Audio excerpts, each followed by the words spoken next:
Welcome back to my channel, or to my channel if you are new here. My name is Haley and I make videos about books. I talk about books. I love books. And this video is no different. We're still going to be talking about books, particularly the books that I bought and acquired in the first quarter of 2025. There's a total of 45 books, and so what I'm going to do is I'm going to kind of go through a speed round and show you all of the books, and then we're going to get into some stats, talking about the genres of each of the books, talking about the percentage that I have read versus unread, and some other stuff. So first and foremost, let's talk about all the books. Book number 1 is Everyone on This Train is a Suspect. Book 2, Final Cuts, New Tales of Hollywood Horror and Other Spectacles. Finley Donovan Jumps the Gun. We've decided to go in a different direction. Wicked, This Song Will Save Your Life. Ramona Blue. Reprieve, The Resting Place. Perfect, Please Don't Set on My Bed in Your Outside Clothes. Murder by Cheesecake. Heat of the Everflame. The Girl Who Survived. The Five Wounds. East of Eden. 10 minutes 38 seconds in This Strange World. Una Out of Order. The Mysterious Case of the Alberton Angels. The Mothers. The Lost Night. Plain Truth. A Knight in Shining Armor. Bridge to Terabithia. A Promise to Die For. Did You Hear About Kitty Carr? The Catch. The Cartographers. Book of Night. Bad Nature. The Boy on the Bridge. Ace of Spades. And the Ocean Was Our Sky. Casualties of Truth. Ghostly Echoes. More Than This. Eleanor and Park. Lucky Girl. Daughter of the Pirate King. Killer. In Other Words. I'll Love You Forever. Green Witch. The Giver of Stars. And last but not least, Grand Union. We're going to switch gears a little bit and talk about genre. I find this stat pretty interesting because it really shows what I'm really leaning towards in terms of buying books and acquiring books. For quarter 1, I had 2 classics total, making the percentage only 4.4%. This is one of the lowest genres that I bought during the first 3 months of the year. Another low genre, and the lowest because you literally can't get any lower, is thriller with only 1 book. This is a total of only 2.2% of the total books acquired for quarter 1. Another low category is romance with only 2 books, which once again is only 4.4% of the total books that I brought in for quarter 1. The next genre is nonfiction. I have a total of 3 books, making that only 6.7% of the books that I brought in. The next genre is not that surprising at all being so low because I don't really read it that much, and that is sci-fi. I brought in 3 books, once again only being 6.7% of the books that I brought in and put on my shelves for quarter 1. I have a total of 4 books for historical, making it only 8.9%. But still, it feels really high as far as my overall books brought in because I don't really read historical much. But I do think that it helps that 2 of them are already read that I have read in the past years. The next genre, and something that I actually wish was higher, is horror. Once again, it's only 4 books, same percentage as historical. And I find this really fascinating solely because I read a lot of horror, I feel like, typically.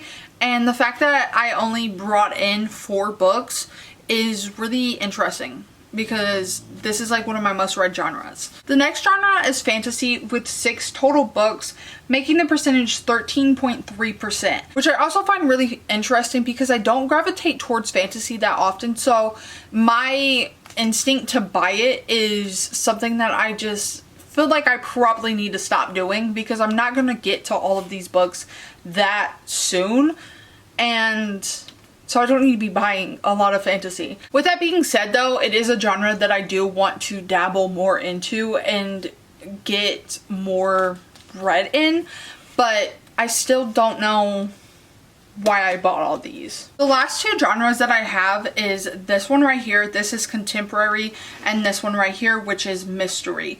Both of which have 10 books, each percentage of 22.2%. This is the highest amount of books that I bought in one genre, and both kind of make sense. I tend to gravitate towards mystery quite often, as well as literary fiction as far as buying them. Mystery, however, I read a lot of, whereas literary fiction and just general contemporary fiction, I don't read that genre as often as I would like. I tend to want to, as far as like the concept of reading it, but I don't typically take the time to actually read literary fiction and general fiction as often as I do other genres. Here is where I start to expose myself the most, because these are the books that I have actually read. The rest, these 4 stacks right here, are unread. So, I can explain.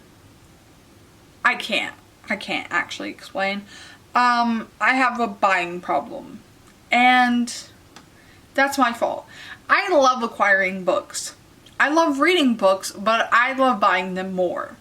And that is clear with this.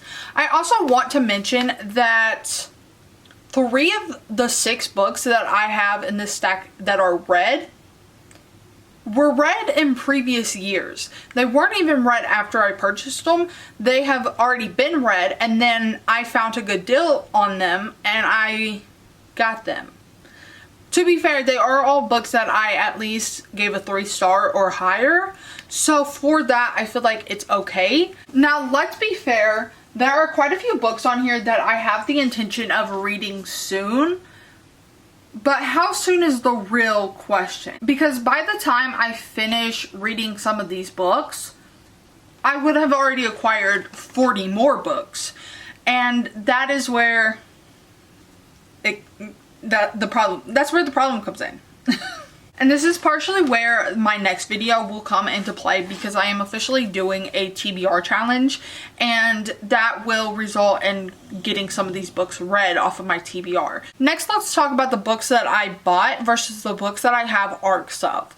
And that is also where I will kind of expose myself a little bit. These are all books that aren't ARCs. These are books that I bought myself, whether that's through a library book sale or I purchased used. I rarely ever buy new books, and that's kind of how I justify buying so many, because they're used, and so for that purpose alone I'm getting a deal on them. And then on top of that, it's helping the environment. Okay? However, I have 9 books that are ARCs. Some of these have yet to come out, and then some of them have, and then it's probably half and half. And for that, that's where my problem kind of lies. And I've decided to take a back burner on getting ARCs solely because I am not reading them. And I would much rather somebody get them that are reading them. But 9 out of the total of 45 books are ARCs, and ones that I did not spend my money on. And I'm gonna call that a win. The next stat is solely for my benefit, and that's the books that I knew about beforehand, which are these 3 stacks right here, and the 2 stacks right here are the ones that I did not know about before purchasing them or acquiring them. And I feel like this is pretty good. I impulsively buy books a lot solely because of the cover more than anything. I love a good cover. I also just love finding books that I just feel compelled to read. And that is part of my problem, and one of the reasons why I feel like I typically do not have luck when it comes to finding books that I absolutely love. Like, I can tolerate a book, you know, but I want books that I absolutely love, and I don't oftentimes get that with the books that I buy or get off of a whim. However, I feel very confident in saying that I have really slowed down on getting books that I don't know nothing about, and the cover has just like drawn me in, because I really wanted to stop that this year, and we're slowly getting there, you know? Even though this doesn't look great, and I would much rather it be like one pile or even like just a teeny tiny stack. We're gonna do kind of one more stat, and that's gonna be where I got the books from.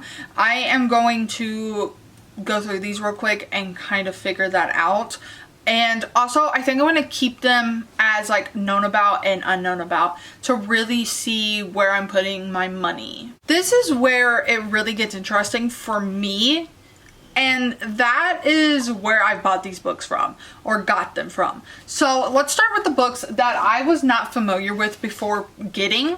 And this whole stack right here are books that I got as ARCs, or I got for free. I'm happy that the majority of the books that I didn't know about came to me for free, because that allows me to feel a little bit better about the books that I'm putting on my shelf. That's for sure. And then this stack right here are books that I also did not know about beforehand. And this whole stack right here are books that I got from the library book sale. This is where a majority of my books have all come from. I love the library book sale. I go on the bag days. It used to be like $5 a bag, and then they changed it to like $8 a bag, and now it's $10 a bag. I love the library, but I am a little upset about that. But all of these were books that I didn't really know about, but I did grab them because of the author, as in like the case of Plain Truth. Or I got it because it sounded interesting for a video in the case of this book, which is about Krampus. There's a lot of authors in this stack that I have either read from before or I have heard really good things about. And then the sole book that I got from Goodwill is Eleanor and Park. I paid $2.99 for this, and I feel like that is a good deal. This is a book that I had wanted to read for a really long time, and then on top of that, there was a couple different times that I was gonna buy this book for a little bit more than I paid here. Moving on to, let me stand over here. I feel like a weather person. Moving on to all the books that I knew about beforehand. This stack and this stack right here are both stacks of books that I got from the library book sale. Just from that sale, I brought home around 30 books. And I feel pretty happy with the fact that most of these books I knew about. In the case of like the Pretty Little Liars books, Bridge to Terabithia, those are books that I got for the fact that I have already lost them previously. My room was in the basement and it flooded and I lost about 100 books. And because of that, those ended up getting ruined. So those were just books that I was really replacing more than anything. And then I got one book for free, and that is Everyone on This Train is a Suspect. This book is following a main character who was in a previous book called Everyone in My Family Has Killed Someone. I have already read that one. I got this one because I wanted to continue with that kind of world. So this is the only one that I didn't pay for. This is a total of 8 books right here, and these are all books that I got from a place called Ollie's Bargain Outlet, I believe is what it's called. And I had wanted to go there for a while to kind of just fill out their book selection, and I came home with this many books. I'm pretty happy with this purchase solely because I got all these books for like 35 bucks, I think. So in total for all 45 books, I probably spent no more than $60, and that's pretty good.